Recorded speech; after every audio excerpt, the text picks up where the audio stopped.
Previously on the Seventh Valkyrie, Meridia seizes control of the Edaran defense and prevents a new city rout, but the four families in the Machine King still have dozens of aces up their sleeve. The battle rages on next on the Seventh Valkyrie.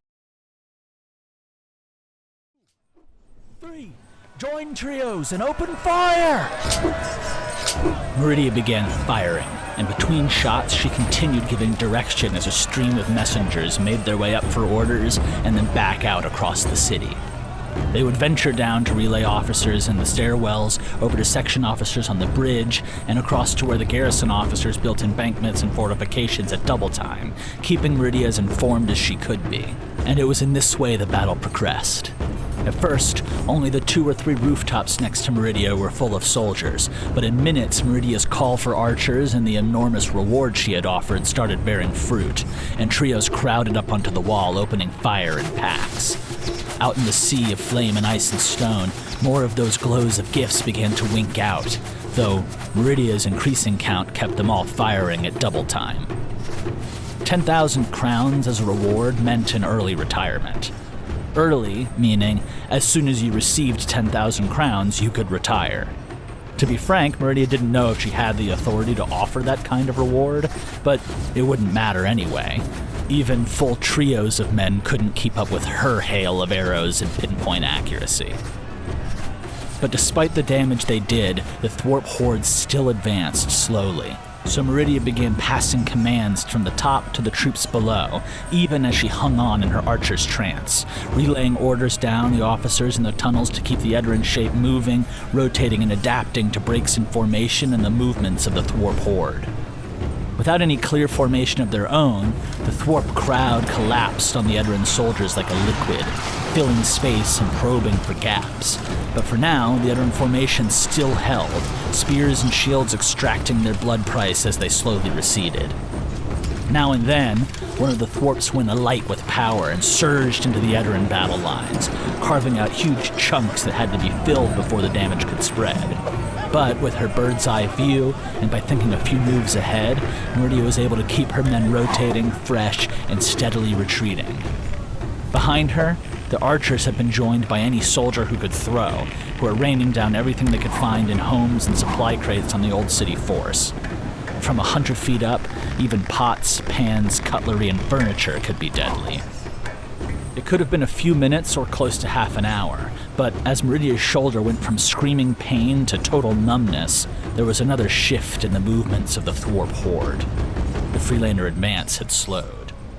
The remaining thwarps were still alive exactly because they were more cautious than the battle-frenzied maniacs who had hurled themselves into the Edaran formation. That was good and bad. It kept the Edaran formations tight and deadly, but now when the elemental blasts came, they hit hard against the battle lines. The gaps were closing quickly though, and reports were somewhat reassuring. On the bridge, the thwarps were making progress, but slowly enough that it wasn't a problem from now. From all along the 5th floor, reports came that the embankments were being reinforced, and the evacuation was continuing faster, with numbers climbing into the higher thousands. It would still take time, but as she turned to refill her quiver and demand even more arrows from the weaker performing trios, the sounds of the battle beneath Meridia had started to quiet. But as she donned her quiver and turned back to the walls, the hair on Meridia's neck stood straight up. The battle was still raging with just as much intensity as before. It was just quieter. Fuck. Fuck me. Fuck. Meridia frantically scanned the battlefield. Along the wall, her men had begun to notice the fading noise. Commander, the stairs! Meridia's eyes whipped to the stairwell that led from the 3rd level up to the 4th, well behind the battle lines, where the flood of thwart soldiers thinned into a mere crowd. A crowd that was quickly clearing the mouth of the stairwell, just as the light of the torches coming from the 3rd floor blinked out of existence. The Black Blade. Get a message to the men! Fear the silence! Scatter! The dark of the night sky was bright in comparison to the all-consuming oblivion that filled the stairwell, seeming to warp and swallow what little weakened torch and streetlight reached the mouth of the stairs. Even that faint echo was receding now, with the lanterns on the 4th level beginning to dim and hide within their casings. "All men, fire on the darkness! Damn it! Throw everything we've got!" Meridia and her men loosed a fat bastard of a volley down towards the Black Blade, but twin shields of earth erupted to block the rain of arrows, summoned by a pair of enormous tattooed thwarps that strode alongside her. The battle lines still collided, but now no sound escaped to the top of the wall, consumed by the power of the Black Blade. Leaning down over the edge of the wall, Meridia screamed with all that she was worth to the soldiers to scatter, but the sound of her orders disappeared into the heavy air surrounding the landing beneath her. Meridia summoned another volley, and as she did, there was a stir in the crowd of Edaran soldiers. Perhaps the first volley had drawn some attention, or the growing silence had made the men wary, warned by the orders passing down the staircases in a daisy chain. Maybe some were even men who had seen what had happened out on the water. So when the stroke of midnight ripped out across the 4th level, the 3-foot wide, 100-foot across tear in reality that flashed like the stroke of an enormous blade, some of the thousands of Edaran soldiers survived. It was only a handful, ones who had thrown themselves to the ground or pushed just beyond the nightmare's Black Blade.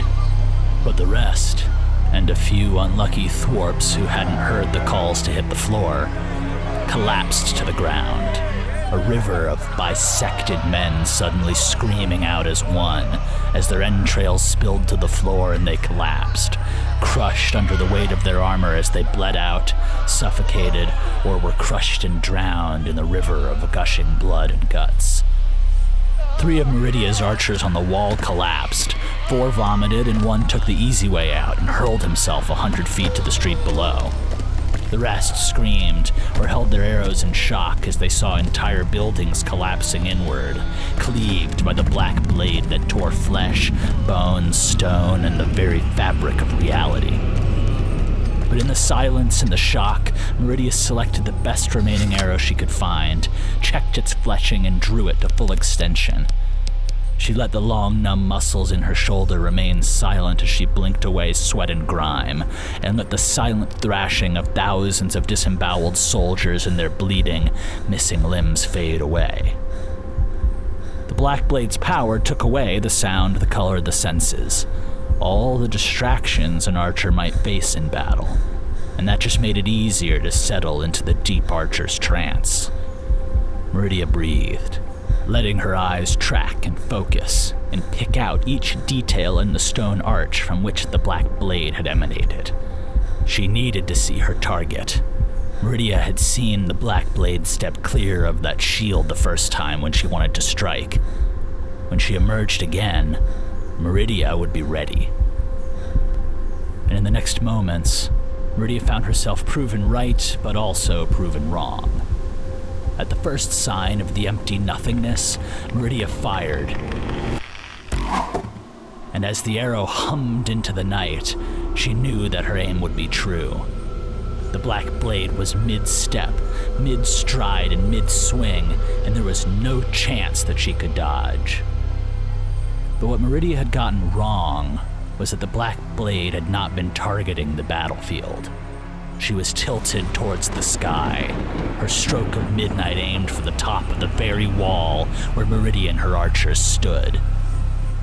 Meridia's arrows sank deep into the Black Blade's chest just as the stroke of midnight sank deep into the 5th floor wall, shearing the entire archer's post and half of the nearby embankment clear off of the mountainside.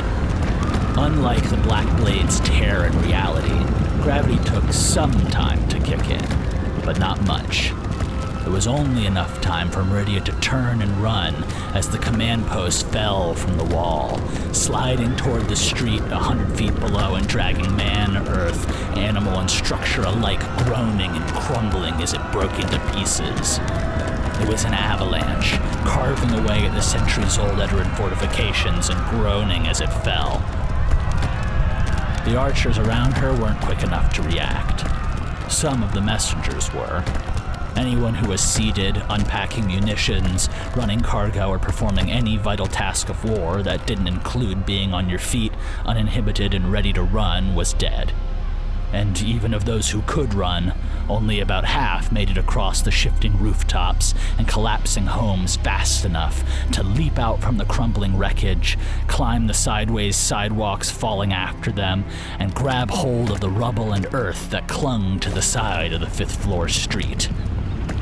All the rest were swept out by the collapsing walls and carried crashing down 100 feet onto the fourth level as the Thwarp horde began to press forward again. Hey there! If you're hearing this, it means you're listening to the public version of this episode. I appreciate you taking the time and your interest in the series. It really helps the algorithm, it helps us grow. But if you are enjoying the show, maybe take a look over at our Patreon. We have uncut versions of the early episodes, access to new chapters before they're released for the general public, and you can shape the future of the series by deciding on new merch drops, bonus content, and more. You can get started for free at patreon.com/Seventh Valkyrie. That's patreon.com/7THVALKYRIE. Hope to see you there.